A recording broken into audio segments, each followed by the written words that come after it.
it's time to do a quick math lesson. Now I want you to look up at my easel and see some missing factors. Let me show you.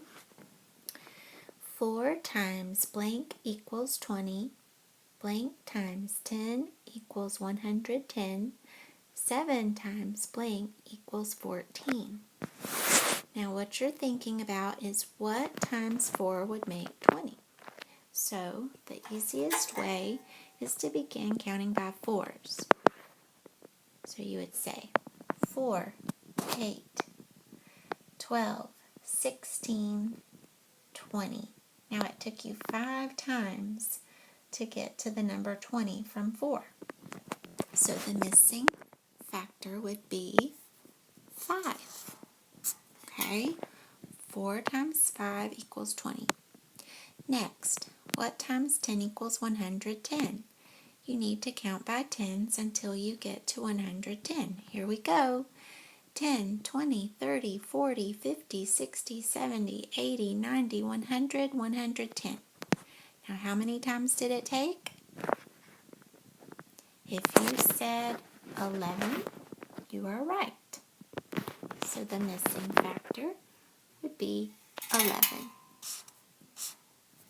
Okay? The next one. What times 7 would make 14? To complete this missing factor, you need to count by 7s until you get to 14.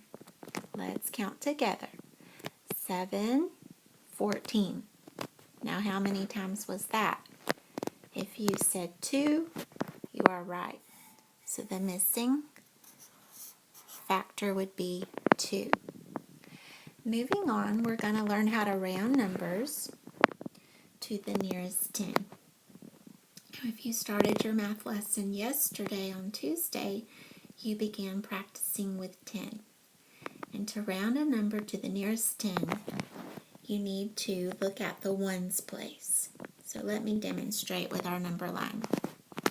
Here you see the numbers 70, 71, 72, all the way to 80. And we stop.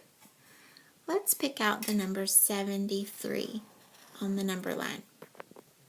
If we were to round 73 to the nearest 10, we're going to look at the digit in the ones position, and it is a 3. So we would say round this number 73 down to 70. Okay, so 73 is rounded down to 70. Now this is the reason why. 73 is only 3 away from 70. Do you see that? 1, 2, 3. But if you thought about rounding 73 up to the nearest 10, look how many hops that would be. The other way. 1, 2, 3, 4, 5, 6, 7. So to round it up, it would have taken 7 hops. To round it down, it would only take 3 hops. That's why you say 73 is rounded down to 70. Okay? So when you're rounding numbers, all you need to remember is if the number ends in 5 or higher, you're going to round up to the nearest 10. If the number ends in 4 or lower, you round it down to the nearest 10. So the key is to always look at the digit in the ones position. And now we're going to practice something new. So let's look at the easel. You're going to see 33 pine cones plus 21 pine cones. So as you're looking at that problem, we're going to learn how to estimate the sum. Now, estimate is a big word that just means to make your most educated guess. Okay? A very logical guess. or think about it as rounding to the nearest 10. So I want you to listen to a story about pine cones and be thinking about how to estimate the sum. All right, here we go. Paul picked up 33 pine cones on Saturday and 21 pine cones on Monday. He added them and got 64 pine cones. Is his sum correct? If we round 33 to the nearest 10, what number do we have? I hope you said 30, because 33 is rounded down to 30. Okay? If we round 21 to the nearest 10, what number do we have? You should say 20,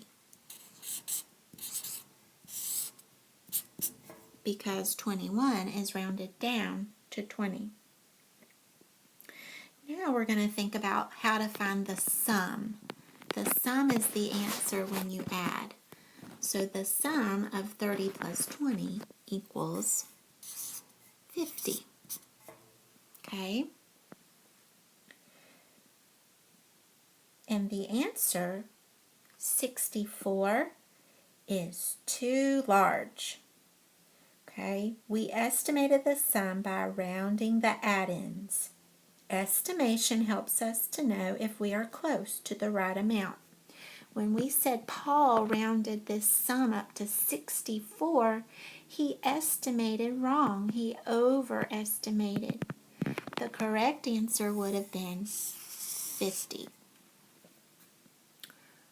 Okay, now let's work on another problem. Let's round 23 and 48 to the nearest 10. So this is how we're going to do it. 23 is rounded down to 20.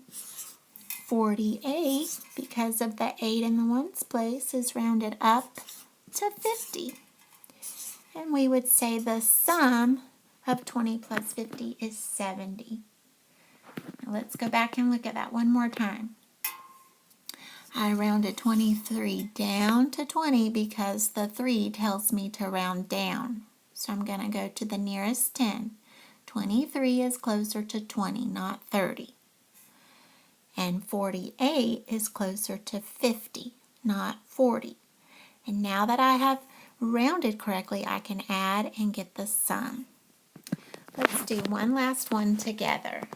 Let's round 51 plus 16. So 51 gets rounded down to 50. And 16 gets rounded up to 20. And the sum of 50 plus 20 is 70. And that's how you estimate to find the sum. Now it is time for you to practice on your paper for today in math. If you have trouble, you know that I'm just a phone call away. I love you, boys and girls. Bye-bye.